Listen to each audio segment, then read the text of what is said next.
নমস্কার বন্ধুরা, কৃষ্ণা কিচেন ব্লগে আপনাদের সবাইকে স্বাগত। আজকে আমি বানাবো আলু ফুলকপি নিরামিষ পোস্ত। দেখুন বন্ধুরা, এখানে আমি একটা থালাতে আলু ফুলকপি কেটে ধুয়ে রেখেছি আর লঙ্কা নিয়েছি 4টে। রেসিপিটি আপনারা স্কিপ না করে সম্পূর্ণ দেখবেন। তাহলে শুরু করি আজকের রেসিপি। দেখুন বন্ধুরা, এখানে আমি গ্যাস অন করে আগের থেকে কড়াই বসিয়ে রেখেছিলাম। কড়াই আমি দিয়ে দিচ্ছি পোস্ত। এখানে আমি 4 চামচ পোস্ত দিলাম। এবার পোস্ত ভালো করে একটু নেড়ে নেব।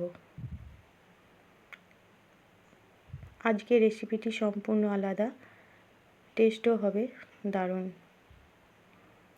দেখুন বন্ধুরা, এখানে আমি পোস্ত অল্প নেড়ে ঢেলে নিলাম। অন্য পাত্রে আবার কড়াই বসিয়ে দিলাম।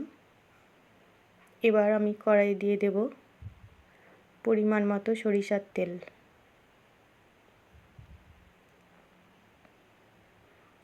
এই রেসিপিটি সম্পূর্ণ আলাদা এবং স্বাদও আলাদা। আপনারা স্কিপ না করে দেখবেন। এখানে আমি ফোড়ন দিলাম একটা শুকনো লঙ্কা। এবার আমি দিয়ে দেব কেটে রাখা ফুলকপিগুলো।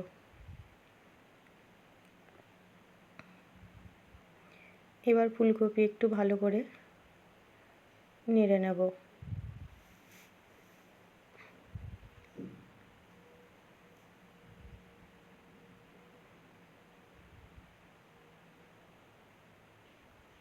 এই রেসিপিটি খুব কম সময়েই বানানো যায়। হাতে কম সময় থাকলে আপনারা এই রেসিপিটি জলদি আপনারা বানিয়ে নিতে পারবেন।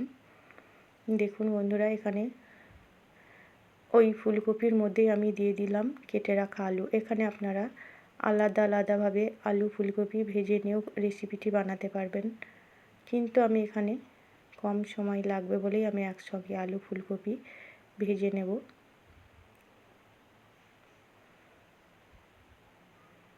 দেখুন, আমি একসঙ্গে আবার আলু ফুলকপি ভালো করে নেড়ে দিচ্ছি।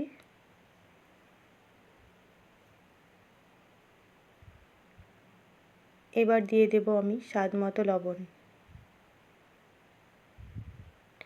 আবারও আমি একসঙ্গে ভালো করে নেড়ে দিচ্ছি।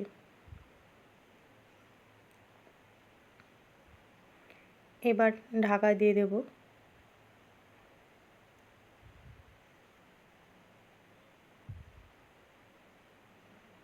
এদিকে এগুলো আলু ফুলকপি হতে থাক। আমি এবার একটা মিক্সি জার নিয়ে পোস্ত বেটে নেব। দেখুন, আমি ভেজে রাখা পোস্তগুলো একটা মিক্সি জারে ঢেলে নিচ্ছি।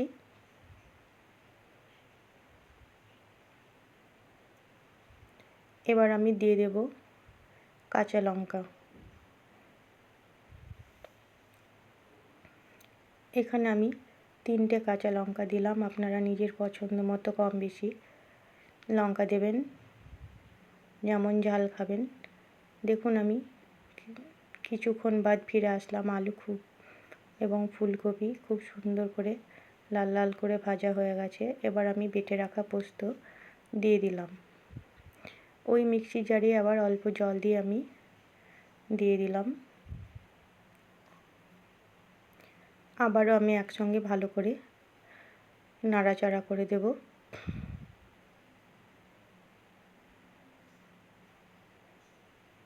দেখলেন তো বন্ধুরা, রেসিপিটি একদমই আলাদাভাবে রান্না করছি। আপনারাও অবশ্যই একবার বাড়িতে বানিয়ে দেখবেন, খুব ভালো লাগবে।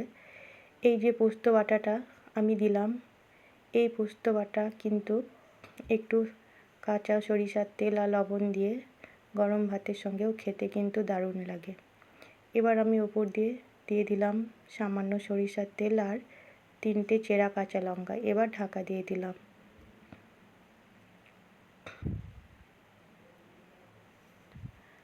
আমি কিছুক্ষণ বাদ আমি ফিরে আসব। দেখুন, আমি কিছুক্ষণ বাদ ফিরে আসলাম।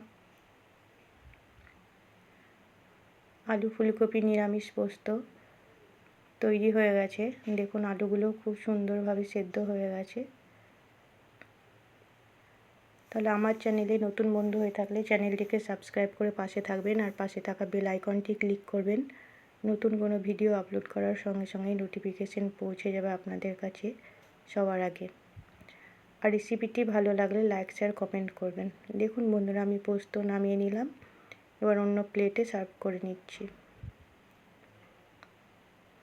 আপনারা অবশ্যই একবার বাড়িতে বানাবেন, দিয়ে কমেন্ট করে জানাবেন কেমন হয়েছে। আবার আমি চলে আসবো নতুন একটি রেসিপি নিয়ে। ততক্ষণ আপনারা ভালো থাকবেন, সুস্থ থাকবেন।